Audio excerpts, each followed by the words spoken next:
How seniors should drink water to support blood sugar and diabetes health, doctor explains.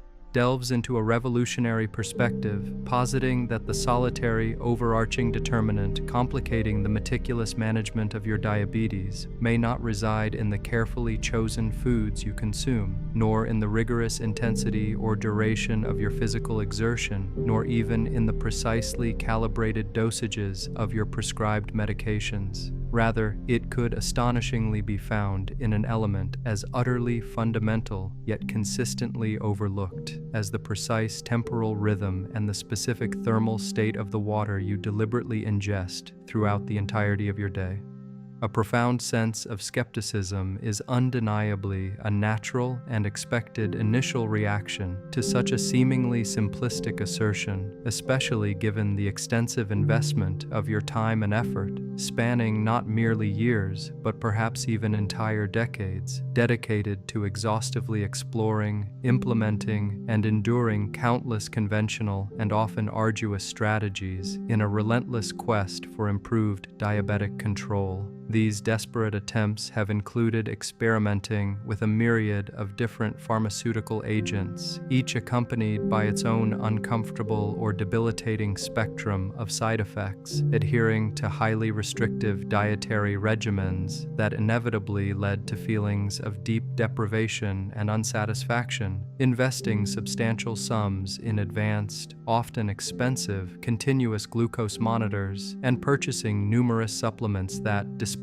grand promises of miraculous transformations, consistently failed to deliver any tangible benefits. Yet here I stand, Dr. Michael Kent, presenting the compelling argument that water, simple, ubiquitous H2O, could indeed be the long-sought, elusive, missing piece to this complex puzzle, and I urge you to remain receptive because the revelations I am poised to share have demonstrably empowered a significant number of individuals to witness truly meaningful and consistent reductions in their fasting blood glucose levels, often within a remarkably short period of just a few weeks. Today, I am committed to elucidating how a strategically implemented approach to hydration possesses the profound capacity to fundamentally improve the way your cells interact with and respond to insulin, an effect observed even in individuals who have grappled with diabetes for many decades. These compelling insights are not derived from abstract, cold statistics buried within academic research papers. Instead, they are woven from the lived experiences of real people, individuals who regularly present themselves at appointments visibly exhausted, profoundly confused by their persistent struggles, and, quite frankly, utterly defeated by the unyielding nature of their condition. These are often individuals in their mid-60s, extending through their late 70s, who conscientiously adhere to every recommended guideline, living strictly by the book, diligently checking their glucose levels 4 times daily, having meticulously memorized the intricate glycemic index of various foods, precisely measuring their carbohydrate intake down to the single gram, consistently engaging in post-dinner walks, taking their metformin with unwavering clockwork precision, and yet, despite this exemplary adherence, their morning blood sugar numbers remain frustratingly erratic and unpredictable. The profound exhaustion is unmistakably etched in their eyes, not merely physical fatigue, although that is certainly a pervasive component, but a deeper, more pervasive weariness. The insidious kind that arises from fighting an interminable battle where the underlying rules seem to perpetually shift, rendering the prospect of any genuine victory an impossibly distant mirage. These are individuals who have selflessly relinquished beloved pasta dishes, comforting breads, and cherished desserts they once savored, who have invested thousands of dollars in sophisticated continuous glucose monitors, specialized diabetic foods designed for convenience, and a plethora of dietary supplements, who have assiduously attended every single diabetes education class their insurance would conceivably cover, and despite the entirety of these exhaustive efforts, their A1C levels continue their relentless upward climb. However,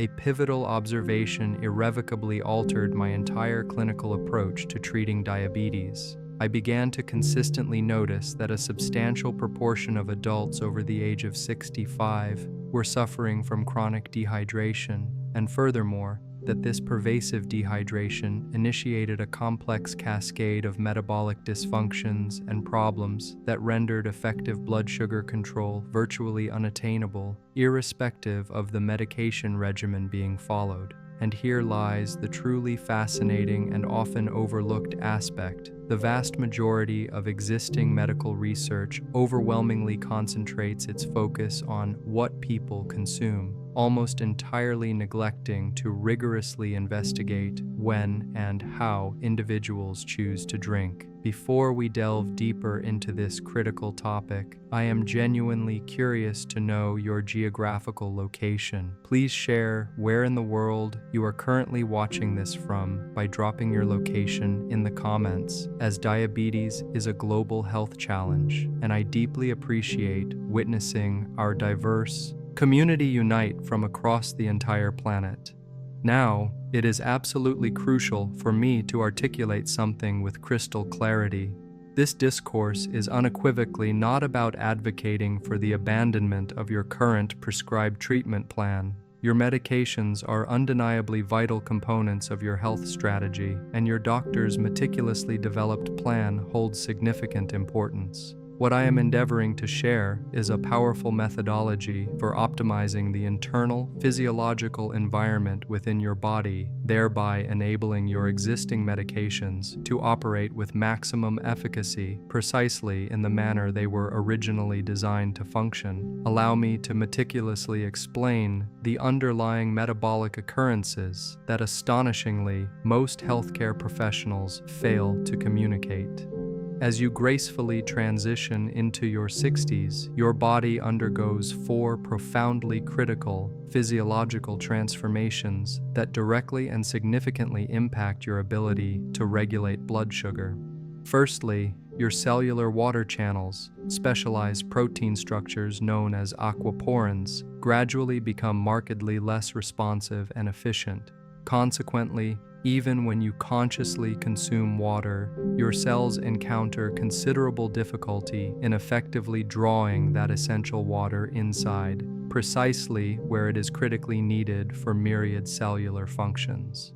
Secondly, your kidneys, those vital filtering organs, naturally experience a progressive decline, losing approximately 30% of their filtering capacity by the age of 70. This diminished efficiency means they are considerably less adept at effectively removing excess glucose from your bloodstream, and simultaneously, they become less efficient at concentrating your urine, an impairment that paradoxically causes you to lose more water than is physiologically necessary. Thirdly, and this particular revelation often elicits surprise from most individuals, your innate sense of thirst becomes dramatically impaired. Scientific studies unequivocally demonstrate that by the age of 65, your body's crucial thirst response can be delayed by a staggering period of up to 90 minutes.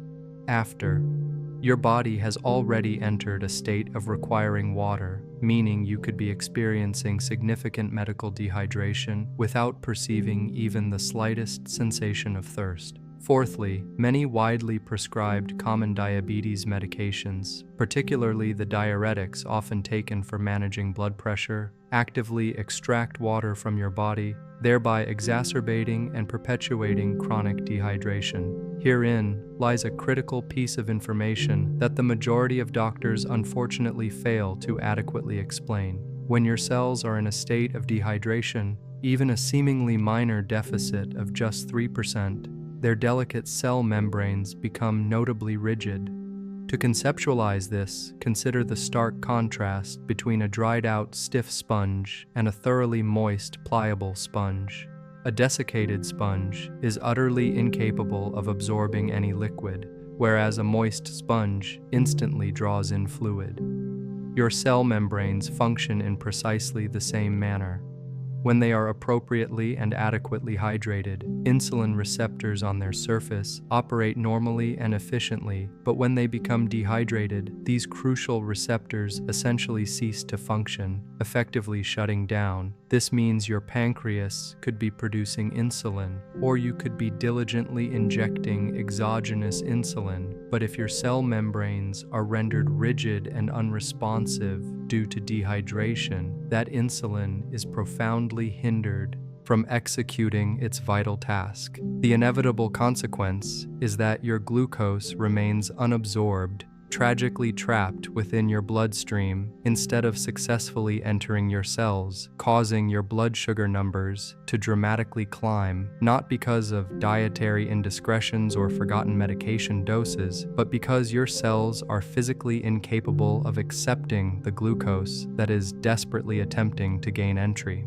Consider the illustrative case of Robert, a 69-year-old gentleman whose diabetes had remained remarkably stable for a period of 8 years. Then, abruptly, and without any discernible changes to his lifestyle or medication regimen, his morning blood sugar numbers inexplicably went haywire. He had consistently been waking up with readings around 110 to 120, but now found himself consistently hitting 170, 185, and occasionally even surpassing 200. His concerned daughter brought him in for an appointment, deeply worried by this sudden and alarming shift. When I meticulously reviewed his glucose log with them, the pattern presented itself as utterly mystifying. Tuesday morning showed 192, Wednesday 178, Thursday an alarming 201, and Friday 186, despite the fact he consumed the exact same dinner every single night: chicken breast, vegetables, and a small portion of brown rice, maintained the same bedtime routine, and adhered to the identical medication schedule. His morning readings remained wildly inconsistent. Picture his daughter leaning forward, her face etched with frustration and concern, emphatically stating, "He's doing everything perfectly, Dr. Kent. I personally help him prepare his meals. We meticulously weigh everything. Something is clearly and profoundly wrong." So, I proceeded to methodically walk through his typical day, hour by hour, inquiring about his wake-up time, his meal timings, and his medication schedule. On paper, every single aspect appeared textbook perfect. Then I strategically shifted my line of questioning, approaching the problem from a different angle. "Robert, please walk me through your fluid intake on a typical day." It was at this juncture that the underlying pattern finally emerged. "Well," he began, "I have my coffee when I wake up, perhaps a glass of water with my pills at breakfast, another glass at dinner, and sometimes iced tea in the afternoon." When I specifically pressed him about his intake of plain water, he reluctantly admitted to consuming maybe 2 glasses total. "I'm never really thirsty, so I don't think about it," he explained. Herein lay the crux of the issue. At 185 pounds, Robert ideally required approximately 90 ounces of water daily, yet he was consuming a paltry 16 ounces, indicating severe chronic dehydration. But his impaired thirst mechanism provided absolutely no warning signal. Furthermore, coffee, often perceived as a hydrating beverage, is in fact a diuretic. For every 8 ounces of coffee consumed, one only nets about 3 ounces of actual hydration, as the remainder is actively pulled from the body's existing water stores. We immediately implemented what I term the WTR protocol, which I will elaborate upon fully in just a moment. Essentially, this protocol involves a comprehensive restructuring of when, how, and at what temperature water is consumed. Merely 10 days later, Robert enthusiastically reached out. His tone was entirely transformed, noticeably lighter, almost exultant. "Dr. Kent," he exclaimed, "my morning reading was 118 today. Yesterday was 124, and 3 days ago it was 132.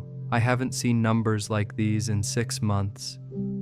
4. Weeks subsequent to the initiation of the protocol, the transformation was not only evident in his glucose logs, but visibly manifested in his overall demeanor: improved energy levels, a healthier skin tone, and a general vibrancy.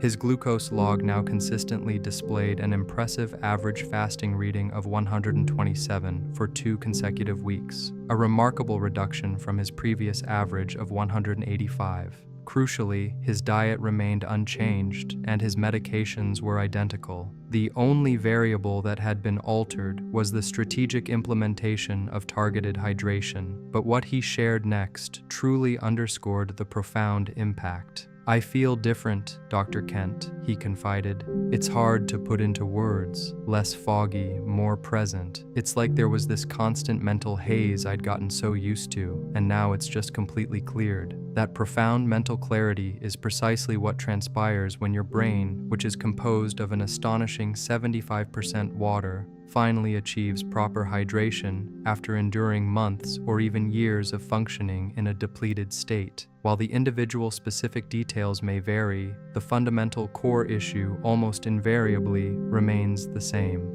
Before I proceed to meticulously teach you the exact protocol that consistently yields such remarkable results in cases akin to Robert's, allow me to articulate the 3 critical and pervasive mistakes that virtually everyone makes with their hydration strategy once they reach the age of 60. It is highly probable that you are currently committing at least 2 of these errors yourself. Mistake number 1 involves erroneously counting coffee, tea, and other various beverages as legitimate sources of water. Here is the unvarnished truth.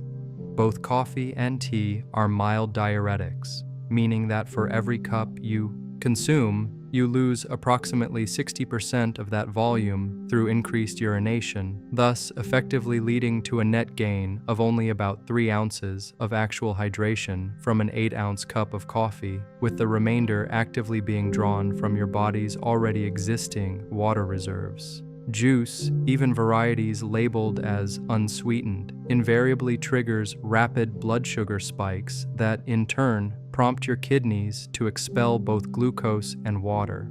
Diet sodas, despite their zero-calorie appeal, contain artificial sweeteners that have been shown to paradoxically worsen insulin resistance. The singular beverage that genuinely and effectively hydrates your body is plain water. Everything else serves as supplementary at best and is actively counterproductive at worst. To illustrate this concept, consider a checking account requiring a minimum balance of $1,000 to avoid incurring overdraft fees. Would you deposit exactly $1,000, knowing that the bank would immediately withdraw $600? You would still be undeniably short, and this analogy perfectly encapsulates what coffee and tea do to your body's delicate hydration status. Mistake number 2 is the practice of drinking cold water directly from the refrigerator, especially as the very first thing you consume upon waking in the morning. This particular revelation might come as a surprise, given that cold water often feels so intensely refreshing. However, here is what physiologically transpires. When ice-cold water makes contact with your stomach, particularly when your core body temperature is still naturally low from sleep, your blood vessels immediately and instinctively constrict. This is an autonomic response by your body to maintain its crucial core temperature. When blood vessels constrict, circulation dramatically decreases, and consider where glucose needs to travel, into your cells, precisely via your bloodstream. Constricted blood vessels thus impede the efficient delivery of insulin and glucose to their intended cellular destinations. Furthermore, cold water consumed on an empty stomach often shocks your delicate digestive system, triggering a stress response that results in the release of cortisol. And what precisely is the effect of cortisol? It signals your liver to dump its stored glucose reserves directly into your bloodstream, effectively creating an undesirable morning blood sugar spike even before you've consumed your breakfast. In stark contrast, room temperature water, or even better, warm water, encourages your blood vessels to remain relaxed and optimally open, ensuring circulation remains robust, keeping your stress response calm, and consequently maintaining a stable morning blood sugar level. Mistake number 3 involves consuming large quantities of water only when you finally perceive the sensation of thirst. Recall that your body's thirst mechanism becomes impaired with age. By the time you consciously feel thirsty at age 65 or older, you are already in a state of significant dehydration. Yet, what is the typical response? Most individuals will attempt to fix the problem by quickly drinking 16 or 20 ounces all at once. The reality is that your intestines can only efficiently absorb approximately 8 ounces of water every 20 minutes.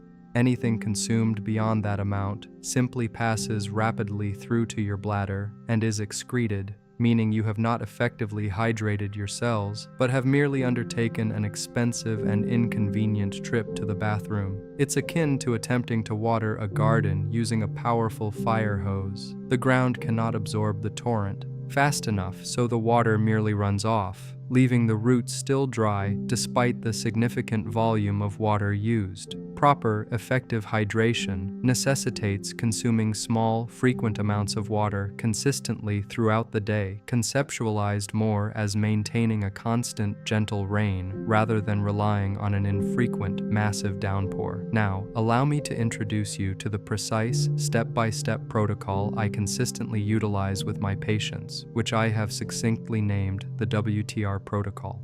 W comprehensively stands for water itself, emphasizing its purity and strategic selection. T signifies timing, referring to the specific schedule that is meticulously designed to optimize glucose control. R denotes regulation, highlighting the dynamic manner in which your body learns to anticipate and effectively respond to this structured hydration. Let's meticulously unpack each critical component. First, the quality of your water holds far greater significance than most people tend to realize. While tap water can be acceptable if your local municipality boasts excellent filtration systems, I generally advocate for filtered water whenever feasible, not primarily due to dramatic concerns about toxins, but because the mineral content is of paramount importance. Here is my specific, actionable recommendation. Utilize filtered water and actively replenish it with essential trace minerals. You can readily acquire liquid trace mineral drops from virtually any health food store, typically for an affordable price of approximately $10, and a single bottle will generally last for several months. Why are these minerals so crucial? Your cells do not merely require H2O, they fundamentally depend on electrolytes to establish the vital electrical gradients that facilitate the entry of glucose. Conceptually, think of these essential minerals as the crucial keys that unlock your cellular doors. Water devoid of minerals is akin to arriving at a locked door with no key, rendering entry impossible. Specifically, magnesium plays an absolutely pivotal role in insulin function, and disturbingly, nearly 70% of individuals over the age of 60 are clinically deficient in this vital mineral. Potassium actively assists in regulating glucose levels, and sodium, when consumed in appropriate and balanced amounts, is indispensable for optimal cellular hydration. My precise recommendation is to add 5 drops of a trace mineral solution to every 32 ounces of water you consume. It is that simple, inexpensive, and dramatically effective. Moving to timing, let's explore the critical hydration windows. Window number 1, immediately upon waking, before any other activity whatsoever, the very moment your feet make contact with the floor, preceding coffee, before visiting the bathroom, and even before checking your phone, drink 12 ounces of room temperature water, critically infused with minerals. This seemingly simple act accomplishes something truly remarkable. After 7 to 8 hours without fluid intake, your blood has literally thickened overnight, becoming more viscous. This initial drink of the day efficiently rehydrates your blood, allowing it to flow more easily and thereby delivering insulin more effectively throughout your system. Furthermore, consuming water first thing in the morning gently signals your hypothalamus to awaken your metabolism, a crucial action that helps prevent the notorious cortisol spike responsible for the dawn phenomenon, that frustrating and seemingly inexplicable morning blood sugar rise. In cases like Robert's, which I previously described, this singular step alone often results in an average drop of 30 to 35 points in morning glucose levels. Consider that, a reduction of 30 to 35 points achieved solely by consuming 12 ounces of water at the optimal time. Window number 2, 30 minutes before each main meal. This specific timing is absolutely critical. Consume 8 ounces of water exactly 30 minutes before you eat breakfast, lunch, and dinner. Not 15 minutes prior, and certainly not immediately before eating. The precise 30-minute interval is paramount because it provides your stomach with ample time to prepare, actively stimulating digestive enzymes and beginning to dilute stomach acid to its optimal concentration for efficient food breakdown.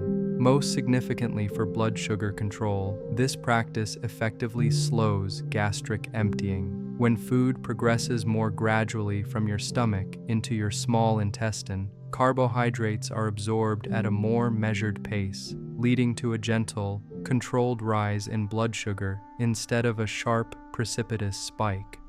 This allows your body's available insulin to more effectively keep pace with the incoming glucose. Scientific studies indicate that this singular habit can reduce post-meal glucose spikes by an impressive margin of up to 35%, a reduction comparable to the effects achieved by some medications simply through strategic water consumption. Window number 3, mid-morning and mid-afternoon, precisely between meals. These are the periods when many individuals experience unpredictable fluctuations in their blood sugar. You might not be eating, logically assuming your glucose levels should remain stable, yet upon checking, you discover they have inexplicably climbed by 20 or 30 points. What is actually occurring is dehydration. As your blood naturally loses water through routine metabolic processes, it becomes increasingly concentrated, and more concentrated blood inherently translates to higher glucose readings, even though you haven't introduced any additional glucose into your system. Therefore, make it a point to drink 6 to 8 ounces at approximately 10:30 a.m. and repeat this again at 3:30 p.m. These are small, strategically timed amounts that effectively maintain consistent blood volume and stable glucose readings. Window number 4, 2 hours after your last meal of the day. This particular recommendation often takes people by surprise. Many have been advised to avoid drinking water right before bed due to concerns about nocturnal bathroom trips. And while that is a valid point, drinking at 10 p.m. and retiring at 10:30 p.m. will indeed likely lead to a 1 a.m. bathroom visit. Consuming water at 7 p.m. or 8 p.m., a full 2 to 3 hours before going to bed, allows your body sufficient time to process and effectively distribute that water. You will likely urinate once before bed, then typically sleep soundly through the remainder of the night. This evening, hydration serves a critical function for maintaining stable fasting blood sugar. It actively prevents your blood from becoming excessively concentrated and thick overnight, which ultimately means you awaken with improved circulation and more consistent, stable morning readings. Here's what most individuals fail to fully grasp. Your body possesses an incredible capacity to adapt to established patterns. If you have been chronically dehydrated for a period spanning months or even years, your body has physiologically adjusted to operate in a drought mode. Your kidneys will consequently concentrate your urine more intensely. Your brain will suppress essential thirst signals, and your cells will become more resistant to accepting fluid. Therefore, when you suddenly commence drinking significantly more water, your body's initial, perfectly normal response will be to send you to the bathroom with increased frequency. This is a normal, albeit temporary, recalibration process. You are not hydrating poorly. Your body is simply relearning and adjusting. Regrettably, many individuals discontinue the protocol after merely 3 days due to the perceived annoyance of frequent bathroom trips. However, here is what unfailingly transpires if you steadfastly commit to the process. Within a span of 10 to 14 days, your kidneys will adjust their function, your bladder will learn to comfortably accommodate more volume, and your cells will progressively begin accepting more water. The initial bathroom urgency will dramatically diminish while true cellular hydration significantly improves. This constitutes the crucial regulation phase of the protocol, where you are actively teaching your body to trust that water is consistently and reliably available, thereby eliminating the need for it to persist in a metabolic crisis mode. Furthermore, adhering to a precise, scheduled water intake actively trains your body's circadian rhythm. Your physiological systems begin to anticipate these regular hydration windows and consequently prepare your metabolism accordingly, a process that ultimately fosters remarkably stable blood sugar patterns over an extended period. So, what precisely can you realistically expect when you diligently implement the WTR protocol? Allow me to provide you with honest, week-by-week expectations. Week 1. You will undeniably find yourself in the bathroom more frequently than usual. I will not sugarcoat this reality. It can be annoying, but it is unequivocally temporary. Your body is undergoing a necessary cleansing process, flushing out years of accumulated metabolic waste products. It is imperative that you persevere through this initial week. From a blood sugar perspective, you might observe modest improvements, perhaps a reduction of 5 to 10 points lower on average, but nothing yet dramatically transformative. Some individuals report feeling a slight increase in energy, while most discern little beyond the increased frequency of bathroom visits. Week 2. The frequency of bathroom trips will noticeably begin to normalize. The majority of my patients report that by day 10 or 11, they are no longer constantly searching for restrooms. Blood sugar readings will start exhibiting greater consistency, not necessarily lower across the board, but certainly less random variation. The range between your highest and lowest daily readings will perceptibly begin to narrow, indicating a more stable glucose profile. Week 3. This is typically when patients experience their pivotal breakthrough moment. Morning fasting glucose levels commence a noticeable and consistent downward trend, often dropping 15, 20, or even 25 points lower than their previous average. Post-meal blood sugar spikes become both more predictable and significantly less dramatic. Most importantly, you will begin to feel distinctly different. Mental clarity will unequivocally improve, and that familiar afternoon energy crash will noticeably lessen. Some patients even report a decrease in joint pain attributable to a reduction in systemic inflammation when the body is adequately hydrated. Week 4 and beyond, blood sugar control continues its steady trajectory of improvement. Many patients observe their A1C levels drop by 0.5 to 0.8 points over a period of 3 months, and some, under their doctor's careful supervision, are even able to prudently reduce their medication dosages. Typical feedback gathered at the 12-week mark often includes statements such as, "I haven't had a single reading over 160 in 3 weeks. Before this protocol, I was over 180 almost daily. My doctor actually cut my evening metformin dose in half." Let's consider the compelling narrative of Linda, a 73-year-old woman who had diligently managed type 2 diabetes for 16 years. When she first presented for consultation, she was visibly defeated. Envision her sitting across from me, her voice tinged with desperation, stating, "Dr. Kent, I need you to be completely honest with me. My endocrinologist insists I need to commence insulin therapy. My A1C is 8.9, a significant increase from 7.8 just 6 months ago, and I'm already taking 3 different oral medications. I honestly feel like I'm utterly failing." She then paused, tears visibly welling in her eyes. "I'm terrified of needles. I know that probably sounds ridiculous at my age, but the mere thought of injecting myself multiple times every single day, I just don't know if I can handle that." Her total daily water intake was approximately 20 ounces, if even that. Her urine was observed to be dark amber, and her skin exhibited the characteristic papery texture indicative of chronic dehydration. She also reported pervasive, constant fatigue. When I meticulously explained the WTR protocol, her initial response was one of profound skepticism. Water, really? That seems far too simple to possibly make any meaningful difference, she mused.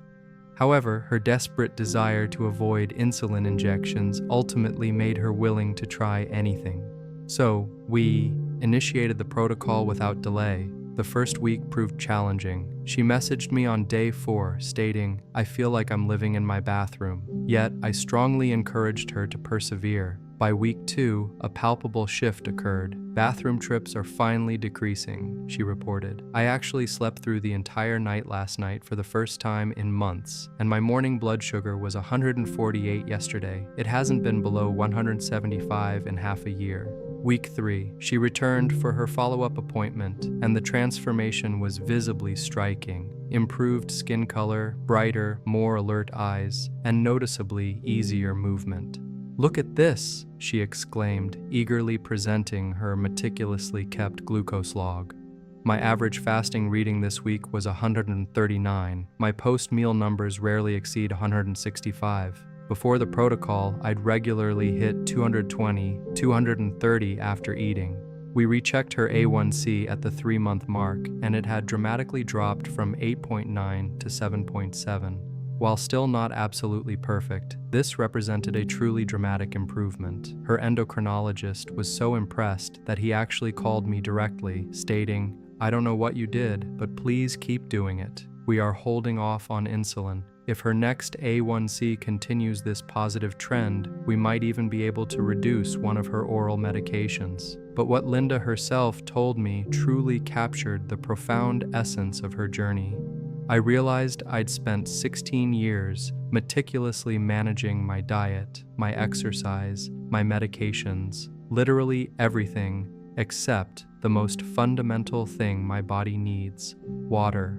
I was running on empty and expecting my engine to perform perfectly." 6 months later, her A1C stood at 7.2, and the dreaded conversation about insulin was permanently off the table. She had successfully averted the needles she had been dreading, all through the simple yet powerful combination of strategic water intake, precise timing, and unwavering consistency. Sometimes, the most basic and fundamental physiological needs are the ones that are tragically overlooked while attention is fixated on complex, often invasive interventions. Now, let me be absolutely crystal clear about some critically important precautions.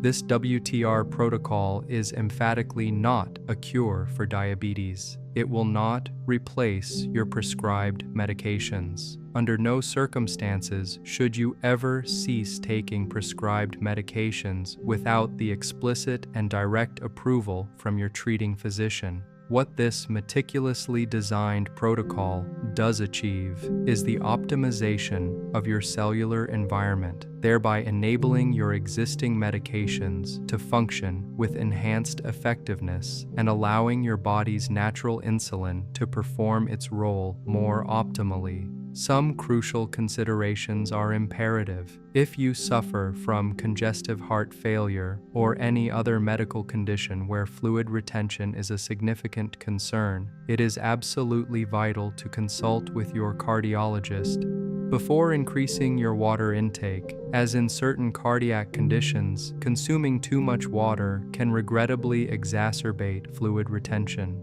Similarly, if you have diagnosed kidney disease, particularly if you are on dialysis or possess less than 30% kidney function, you require highly individualized medical guidance and must not increase your water intake without the explicit approval of your nephrologist.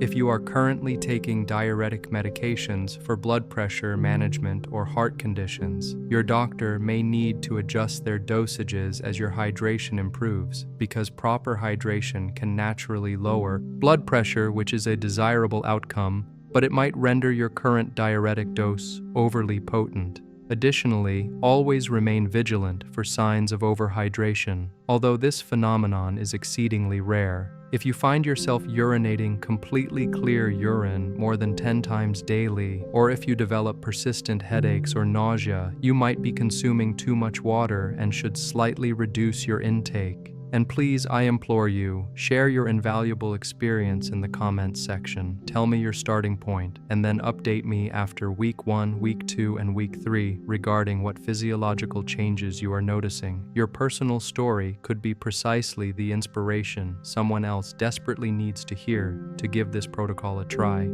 If you have dedicated your time and attention to making it all the way to the conclusion of this video, please type "I finished the video" in the comments below. This simple action unequivocally communicates to me that this vital information is reaching individuals who genuinely need it, and it significantly aids YouTube's algorithms in sharing this content with even more people who are diligently struggling with blood sugar management. Then, please further tell me, are you ready to embark on the WTR protocol? What specific concerns or questions do you harbor about implementing it? I personally commit to reading every single comment and will endeavor to respond to your questions. If you found this video to be genuinely valuable, please extend its reach by sharing it with someone actively managing diabetes, a parent, a dear friend, a spouse, or anyone who is persistently struggling despite their diligent efforts to do everything right. This seemingly simple information possesses the profound potential to genuinely transform their life. And if you haven't yet, please hit that subscribe button and click the notification bell. I consistently post new videos every week, focusing on effective diabetes management, optimizing metabolic health, and fostering well-being after the age of 60. Thank you sincerely for being here, and thank you for prioritizing your health seriously enough to invest your valuable time watching a 16-minute video about something as seemingly simple as drinking water. Always remember, sometimes the most profoundly powerful interventions are not necessarily the most complicated or technologically advanced ones. Sometimes, achieving genuine, lasting transformation simply requires getting the fundamental basics absolutely right. Take exceptional care of yourself. This is Dr. Michael Kent, and I eagerly anticipate seeing you in the next installment.